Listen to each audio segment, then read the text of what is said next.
یہ خاص میرے لیے ہے اور میں ہی اس کا بدلہ دوں گا۔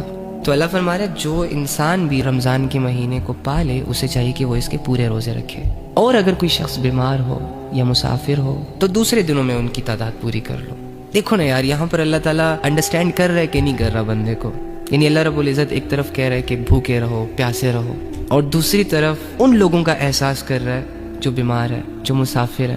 یعنی اس زمانے میں اگر سوچا جائے تو آج کل تو گاڑیاں ہیں، گرمیوں میں اے سی لگا ہوتا ہے، سردیوں میں ہیٹرز لگے ہوتے ہیں، لیکن اس وقت جو سفر ہوتا تھا وہ بہت مشکل ہوتا تھا۔ لوگ گدھوں گھوڑوں پہ سفر کیا کرتے تھے، تپتی ریت پر، دھوپ پر، چٹانوں پر چڑھا کرتے تھے۔ تو ظاہری سی بات ہے اتنی ٹف سچویشن میں 2 کلومیٹر چلنے کے بعد زبان باہر آ جاتی ہے پیاس سے، اگر پینے کو کچھ ملے نا تو جان حلق تک آ جاتی ہے۔ تو اللہ احساس کر رہا ہے نا مسافروں کا، اللہ کو پتہ ہے نا کہ سفر میں کیا حال ہوتا ہے۔ دیکھو اللہ کیسے جان رہا ہے انسان کی فیلنگز۔ تو مسافروں پر روزہ معاف کر دیا کہ اگر کوئی ضروری سفر ہے اٹس اوکے، نو پرابلم، آپ کے پاس آپشن ہے، چاہے تو آپ روزہ اسکپ کر دو، لیکن بعد میں پھر اس کی قضا بھی کرنی ہے رمضان کے بعد، جب تم ایزی ہو جاؤ، جب تم ریلیکس ہو جاؤ۔ اور بیماروں کو بھی دیکھو اللہ تعالیٰ کیسے انڈرسٹینڈ کر رہا ہے کہ بیماری میں انسان بہت کمزور ہو جاتا ہے۔ جنہوں نے بیماریاں گزاری ہیں انہیں پتہ ہوگا، میڈیسن لینی پڑتی ہے، صحت کو مینٹین رکھنے کے لیے ڈائٹ لینی پڑتی ہے۔ تو اللہ تعالیٰ کر رہا ہے نا انڈرسٹینڈ بندے کو،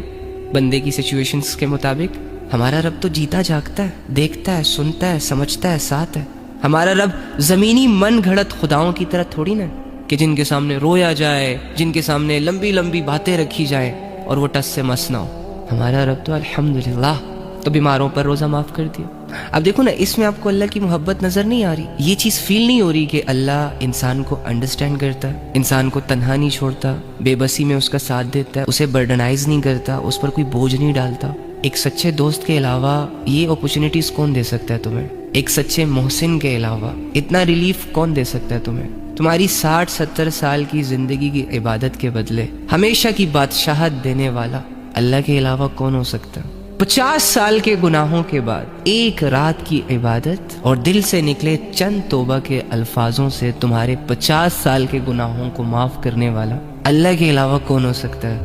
لیکن ایکچولی میں نا ہم بس اپنی اس زندگی کو لے کر جج کرتے رہتے ہیں، بڑے ججمنٹل لوگ ہیں ہم یار، غلط آبزرو کرتے ہیں ہم۔ حالت خراب ہے تو سمجھتے ہیں کہ جیسے سب کچھ ہی خراب ہے، اب زندگی میں کچھ بھی اچھا نہیں رہا۔ ابے یار تیرا رب تیرے ساتھ ہے، تو اپنے رب کے تعلق کو مینٹین کر کے رکھ۔